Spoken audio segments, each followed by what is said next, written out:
नमस्कार दोस्तों, आप सभी का मेरे YouTube चैनल पर स्वागत है। आज के इस वीडियो में हम सभी एग्जाम में पूछे जाने वाले हैं बायोलॉजी के महत्वपूर्ण प्रश्न को लेकर आए हैं।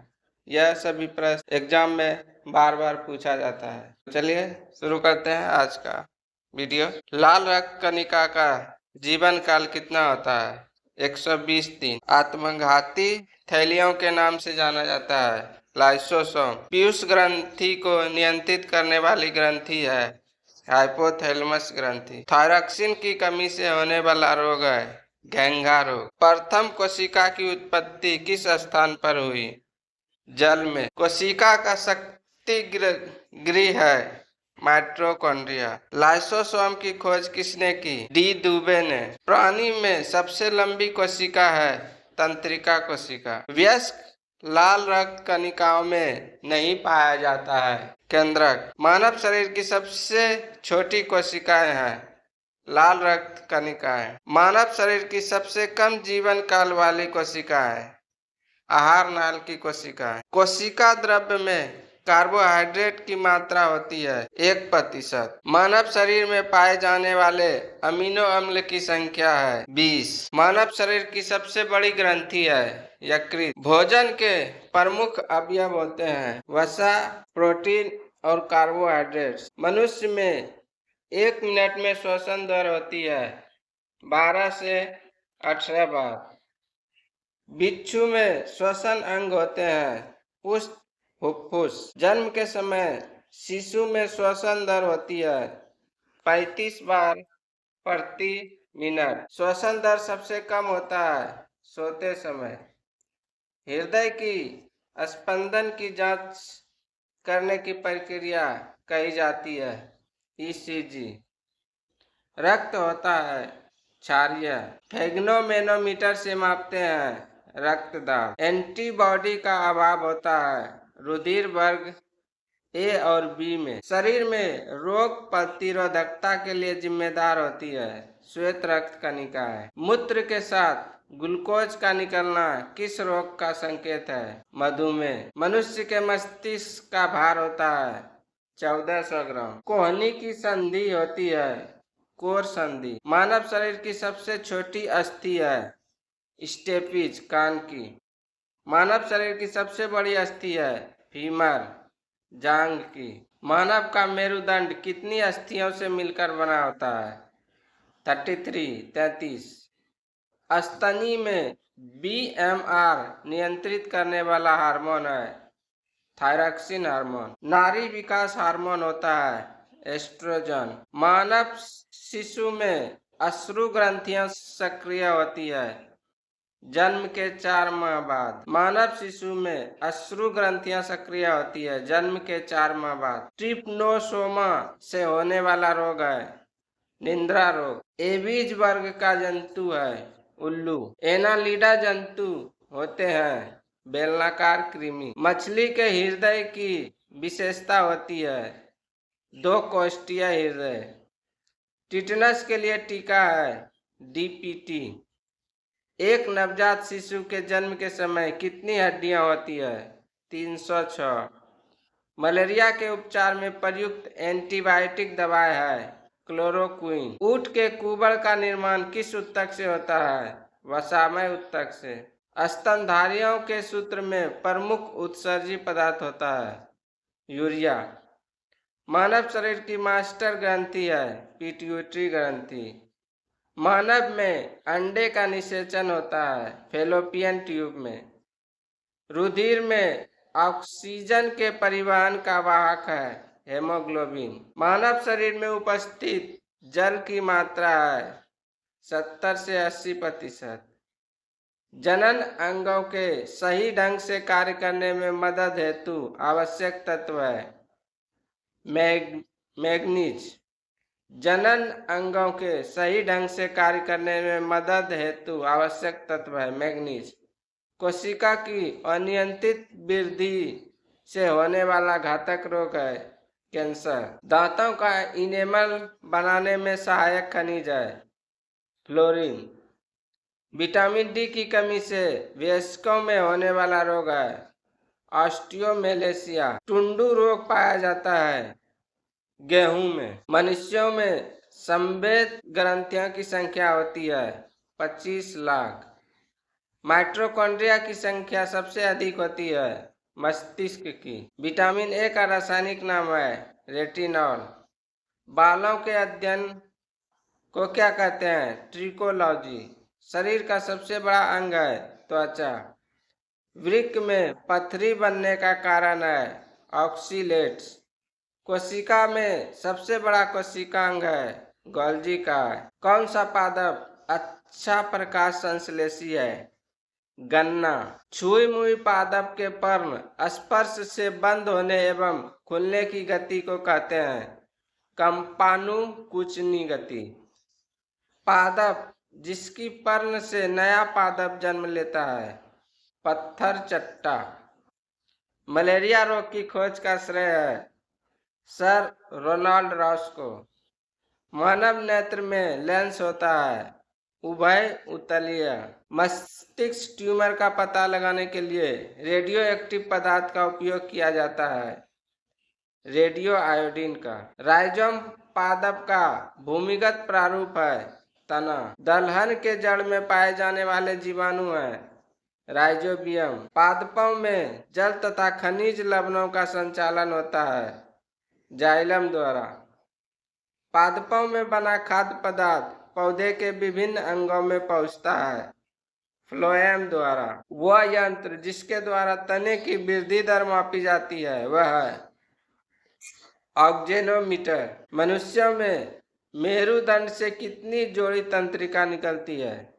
31 जोड़ी। सबसे लंबा कृमि है टेप कृमि।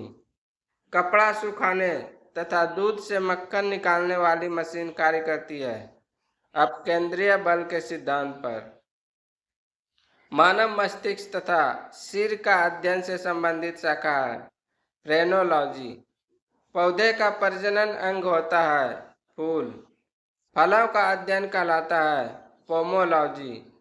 फूलों का अध्ययन है एंथोलॉजी। जल में विलय विटामिन है विटामिन बी तथा सी। वसा में घुलनशील विटामिन है विटामिन ए डी ई तथा के। सुक्रोज में होता है ग्लूकोज एवं फ्रक्टोज। तत्काल ऊर्जा के लिए खिलाड़ी को दिया जाता है कार्बोहाइड्रेट। क्वासी ओरकर एवं मरासमस की बीमारी होती है प्रोटीन की कमी से। प्रकृति में सबसे अधिक मात्रा में पाए जाने वाला कार्बनिक यौगिक है सेल्यूलोज। प्रयोगशाला में संश्लेषित पहला कार्बनिक पदार्थ है यूरिया। दूध के प्रोटीन को पचाने वाला एंजाइम है रेनिन। दूध की शुद्धता मापी जाती है लेक्टोमीटर से। दूध खट्टा होता है जीवाणु के कारण। पेनिसिलिन क्या है? एंटीबायोटिक। अंडे में प्रोटीन पाया जाता है उजले भाग में। दर्द निवारक दवाएं कहलाती है एनाल्जेसिक। कोबाल्ट पाया जाता है विटामिन B12 में। सार्स है एक विषाणु जनित रोग। डॉल्फिन वर्गीकृत किए जाते हैं स्तनधारी में। सबसे बड़ा स्तनधारी है ब्लू नीला व्हेल। रेशम के कीड़े पालने को कहते हैं सेरीकल्चर। पक्षियों का अध्ययन है ornithology. Centre for DNA fingerprint and diagnostic अवस्थित है हैदराबाद में। घी में वसा की मात्रा होती है 99%। दूध में वसा मापने का यंत्र है ब्यूटायरोमीटर। संसार का सबसे बड़ा पक्षी है शुतुरमुर्ग। त्वचा का रंग किसके कारण होता है? मेलानिन के कारण। आलू की आंखें उपयोगी है कायिक प्रवर्धन के लिए। पत्तों में दिखाई देने वाली शिराएं काम करती है चालन का। गन्ना के पौधे प्रायः कायिक प्रवर्धन द्वारा संवर्धित करने का कारण है क्योंकि इनमें बीज पैदा नहीं होते हैं। पौधों में जाइलम उत्तक निम्नलिखित में से किस पदार्थ का संवहन करती है? पानी का। मूल ग्रंथिकाएं आमतौर पर निम्नलिखित में से किनमें पाई जाती है? पत्तीदार पौधों में। अफीम पौधे का उत्पाद है जो प्राप्त होता है सूखी रबड़ चीर यानी लेटेक्स से। पादप द्वारा बड़ी मात्रा में अपेक्षित तत्व है नाइट्रोजन। वनस्पति इनके अवशोषण में प्रभावी होती है प्रदूषण गैस का। एक वृक्ष की आयु का पता किसके द्वारा लगाया जा सकता है? वार्षिक वलयों की गिनती करके। पादपों द्वारा अवशोषित जल का अतिरिक्त अंश किसके द्वारा बाहर निकाला जाता है? वाष्पोत्सर्जन के द्वारा। पौधे किसकी अधिकता के कारण मुरझाने लगते हैं? वाष्पोत्सर्जन। जल संवर्धन पौधे के कर्षण की एक विधि है मिट्टी। उत्तक संवर्धन की अवधारणा किसकी थी? हेवरलैंड्स की। किसमें रखे जाने पर कोशिका का आयतन बढ़ जाता है? संप्रासरण-दाबी घोल में। उत्तक जिसके बाह्य त्वचा बनती है वह है त्वचाजन। डंबेलाकार द्वार कोशिकाएं किसमें होती है? गेहूं में। डंबेलाकार द्वार कोशिकाएं किसमें होती है? गेहूं में। एकल ससीमाक्षी पुष्पक्रम किसमें देखा जाता है? पापरा में। एक मृदुतक कोशिका जो कि कोशिकीय अजैव पदार्थ संग्रह करती है क्या कहलाती है? आइडियोब्लास्ट विचित्र कोशिका। कैक्टस में शूल किसका रूपांतरण है? पत्ते का। फर्न की स्तनधानी में कितनी ग्रीवा नाल कोशिकाएं पाई जाती है? एक। कोशिका जो द्वार कोशिकाओं से निकट रूप से संबंध और अंतर्विष्ट है सहायक कोशिका कहलाती है। स्टार्च का शर्करा में परिवर्तन होना किसके लिए अनिवार्य है? रंध्री द्वार के लिए। साइकस के परवाल मूल किसमें सहायक होते हैं? जल अवशोषण और नाइट्रोजन स्थिरीकरण में। गन्ने की लाल सड़न किसके कारण बनती है? कोलेटोट्राइम फेलोकोटम के द्वारा। कपास के उत्पादन के लिए सबसे अच्छी मिट्टी कौन सी है? काले लावा मिट्टी। सार्विक रक्तदाता वे लोग हैं जिनका रुधिर वर्ग होता है ओ। ब्लड कैंसर को आमतौर पर किस नाम से जाना जाता है? ल्यूकेमिया। मुख शोधनों यानी माउथ वाश तथा टूथपेस्टों में निम्नलिखित में से कौन सा यौगिक आमतौर पर प्रयोग किया जाता है? Hydrogen peroxide. निमोनिया का नया रूप सॉर्स निम्नलिखित में से किस देश से शुरू हुआ था? चीन से। प्रदूषण को रोकने के लिए निम्नलिखित में से कौन सा खरपतवार को उपयोगी पाया गया है? पार्थेनियम और हाथी घास को। लाख बनाई जाती है एक कीट से। सिरके का रासायनिक नाम क्या है? Acetic acid. बैक्टीरिया में कौन सा एसिड संग्रहित होता है? Sulphuric acid.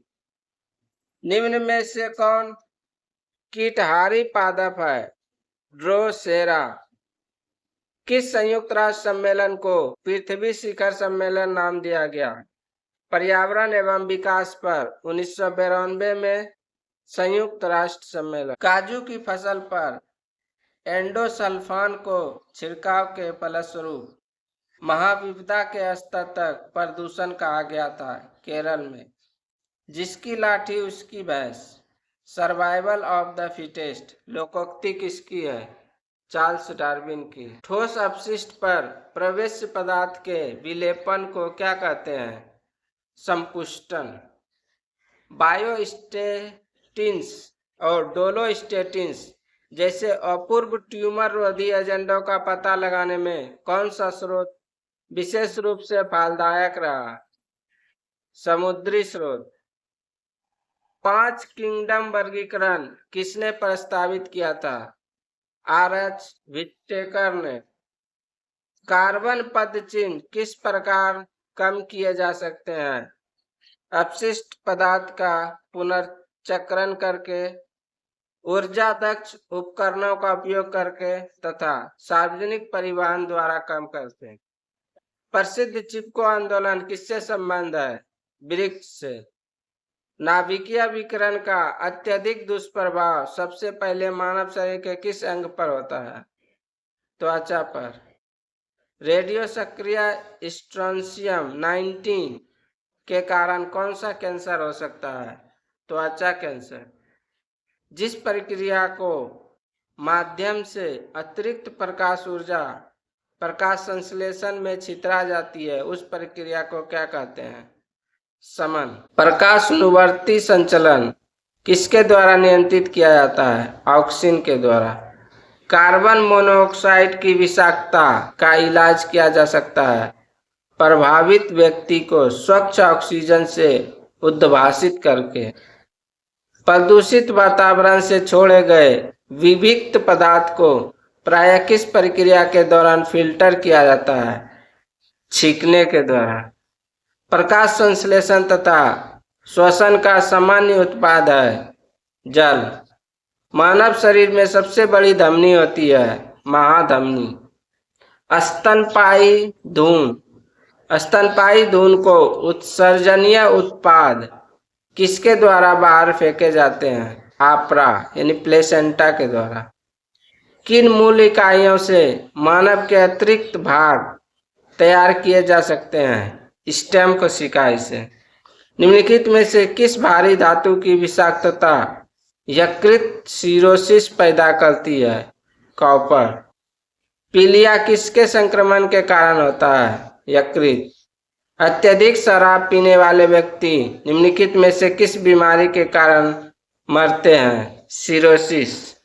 निम्नलिखित में से किसी कोशिका में अचल संपत्ति माना जाता है? न्यूक्लिक अम्ल को। आप लोगों को मेरा वीडियो कैसा लगता है कमेंट करके जरूर बताएं और वीडियो को ज़्यादा से ज़्यादा शेयर करें। जय हिंद, धन्यवाद।